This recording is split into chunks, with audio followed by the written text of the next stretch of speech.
At 3:30, we got Ohio, who went 10-3 last year, traveling to Syracuse, who went 6-7. Syracuse favored by 17 on the ACC network. Curtis Rourke for the Bobcats went 195-307, threw for 2,207 yards, 11 touchdowns, 5 interceptions. Cy Bangura had 178 carries for 811 yards and 7 touchdowns. And Sam Boyd-Luce had 56 catches for 660 yards and 3 touchdowns.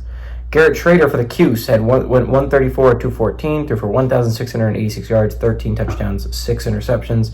LaQuint Allen had 245 carries for 1,064 yards and 9 touchdowns. And Damian Alford had 33 catches for 610 yards and 3 touchdowns.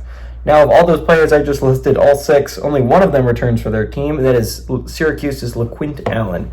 Syracuse is 3-0 against Ohio all-time from 1916 to 2021. There have been 2 shutouts, and no game has been closer than 20 points. Again, the spread's set at 17, so history would indicate you hammer Syracuse in this matchup. I think what's going to be really interesting to watch, though, is you look at Ohio, and Ohio was a team that was at the top of the MAC last year. They were one of the best MAC teams out there, and they didn't ever end up playing for a conference title because Miami of Ohio had such a crazy great year that it overshadowed how great Ohio's 10-win season was, but it was a great Ohio 10-win season for the Bobcats. It's a good Ohio team. They lose a lot of the players that made them so good last year. Curtis Rourke is a massive loss, and I think you're looking at a guy that I think could do some things at the Power 4 level. Curtis Rourke is a guy. I think he can really play. You look at Syracuse, and Syracuse I think is going to be really interesting. It was a tale of two halves of the season, really, for Syracuse.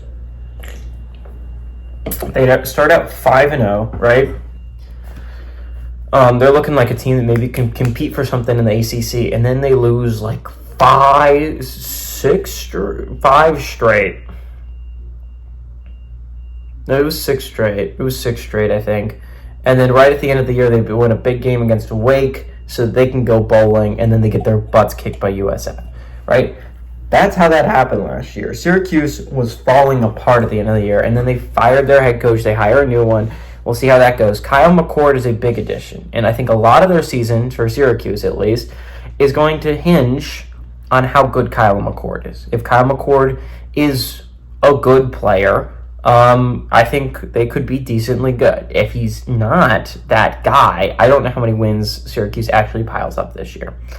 I think this game's going to be a big addition for Kyle McCord. It's important to get some reps in against a team like Ohio, which is it's a caliber opponent.